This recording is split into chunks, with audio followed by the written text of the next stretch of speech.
Welcome to Lectures by Lobeezy. Thank you for joining me as we make this sprint down the hall of knowledge. Today, going to discuss modern world history topic, World War I. Today, we'll discuss the causes. The learning targets below, you see some of the terms that I'll be identifying. Some geography will be necessary, but mainly going to be discussing a word called mania. Mania is an acronym that stands for militarism, alliances, nationalism, imperialism, and assassination. What's the purpose of that word mania? Well, it's to let you know that those are the 5 causes of World War I. So that's what we're going to be discussing today. Thanks for joining me. All right, so I guess we'll start a little bit differently. I'm not going to go down the list of MA, and I'm going to kind of do them in the area or in the order, that I find to be the most important. So, if we look at the term nationalism, that's something that has been discussed in a previous unit. There was a unit, I think it was Unit 8, where we discussed German unification and Italian unification. And we spent a lot of time sort of investigating the word nationalism. So I have a quick definition up there. It's a deep love and devotion to one's nation and belief in its cultural superiority. Well, it's hard to imagine when discussing German unification and Italian unification, people of a similar ethnicity wanting to unite to create a country of their own, how that can sort of be a bad thing. Well, it is because the term sort of evolves from that, and it leads to sort of a hostility towards people who are foreign, who are different, who aren't like you. And there are several examples. One of the most important examples of the cause or how nationalism causes World War I is in this territory right here. And I think I have it on another, on the next slide as well. But it's called Alsace-Lorraine. And Alsace-Lorraine, you may recall in that unit when we discussed German unification, that there was a war between Prussia and France, the Franco-Prussian War. And in it, the Prussian government won Alsace-Lorraine from France. And the Prussian government is who orchestrated the unification and the creation of a Germany. So once that land was taken from France, that really pitted the two countries against each other. And the French people hated Germany because that territory had been taken from them. So that's just one example of how nationalism caused or led to the outbreak of World War I.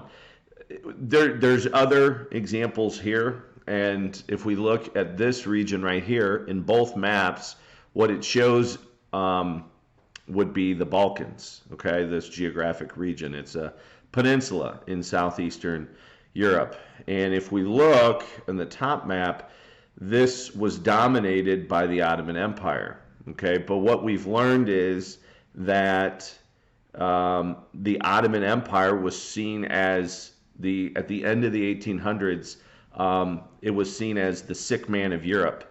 And why? That's because they were a receding power. And what we're able to see here is that Serbia was able to gain their independence. Okay? So not only did Serbia gain its independence, but so too did Bosnia from the Ottoman Empire. And so what happened was Austria-Hungary came in and annexed Bosnia before Serbia had to do that. And that really disrupted Serbia's plan for creating a large, what is called pan-Slavic nation. The Serbian people are Slavic, and the people of Bosnia are Slavic as well. So they wanted to create a unified country. of Southern Slavs, the term would be Yugoslavs, or the country would be named Yugoslavia. And that's what Serbia was hoping to do as the Ottoman Empire was sort of retreating from the region. Anyway, before they could do that, Austria-Hungary came in and annexed that.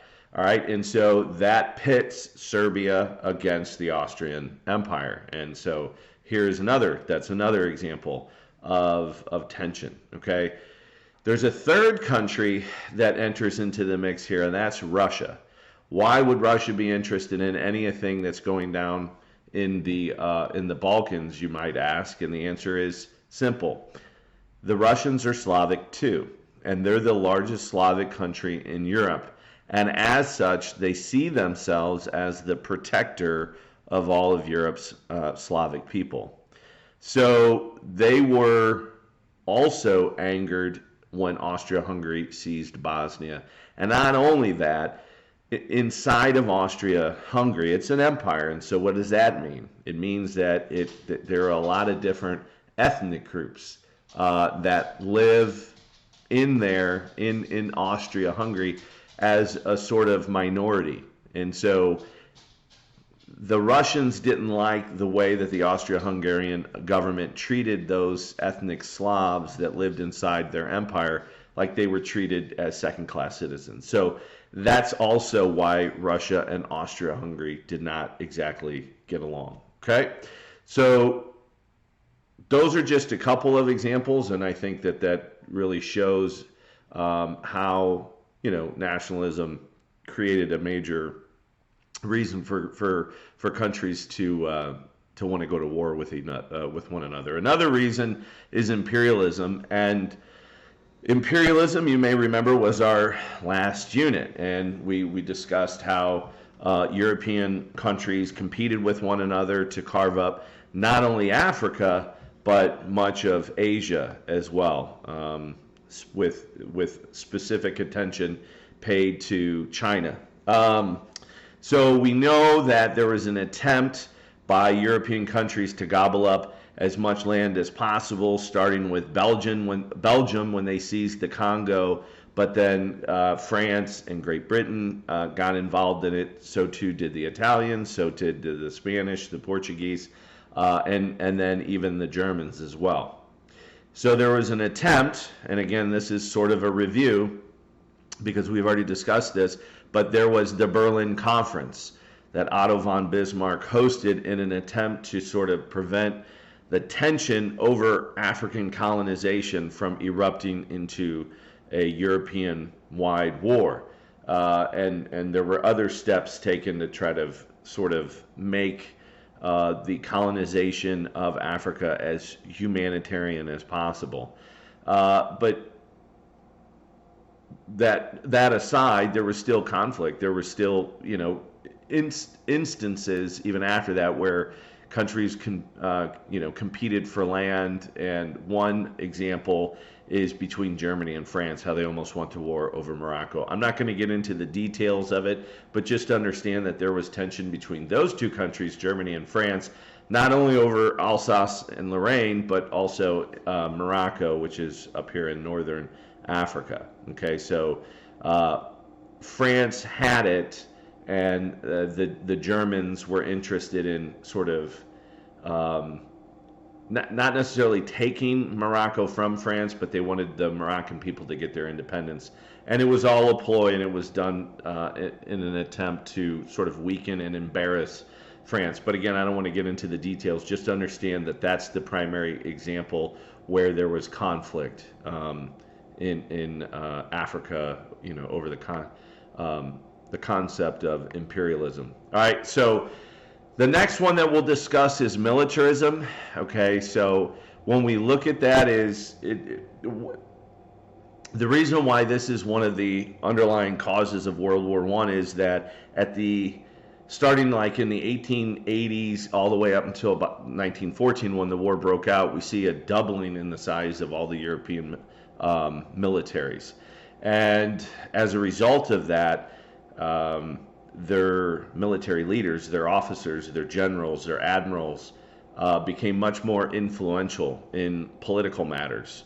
And part of the reason was every country, as they were building up their military, there was also this intensifying feelings of nationalism and these heightened feelings of xenophobia or jingoism.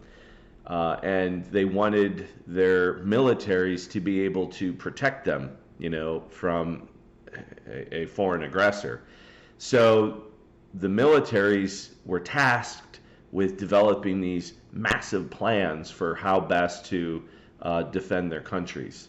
And that's what they did. And as a result of that, their political figures, their military figures had tremendous influence.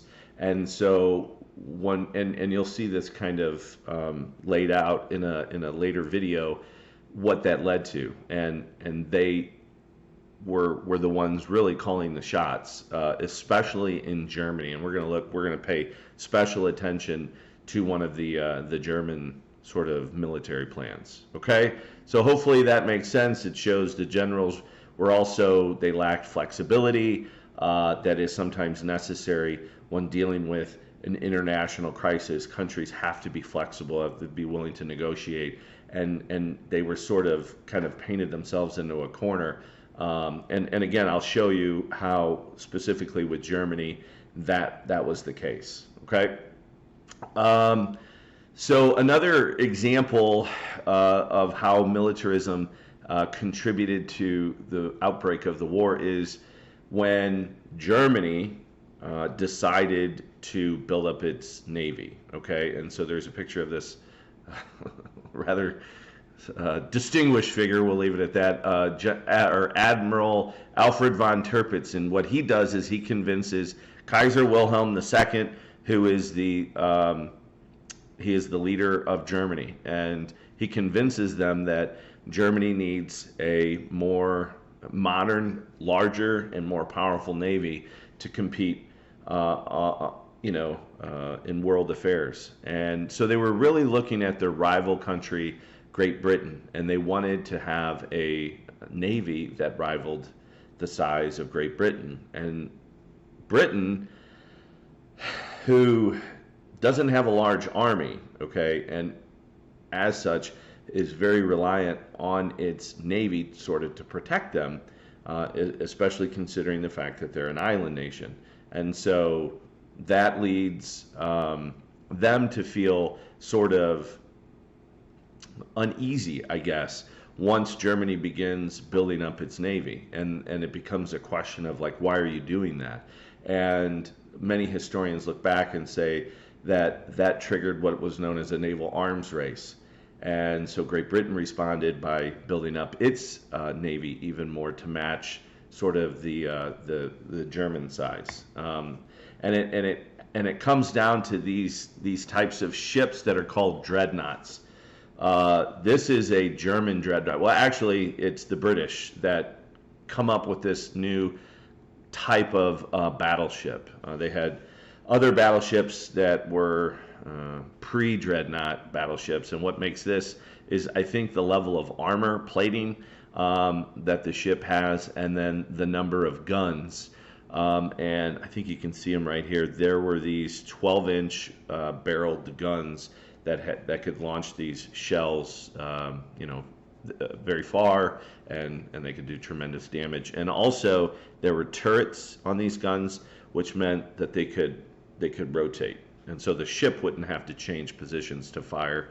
The turrets would simply need to rotate.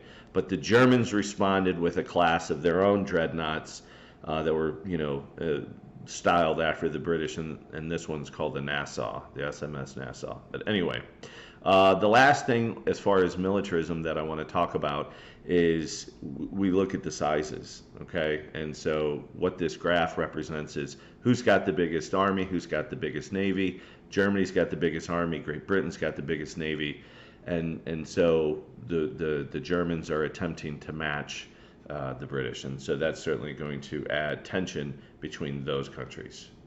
So I'll go through the rest of the causes in the next video.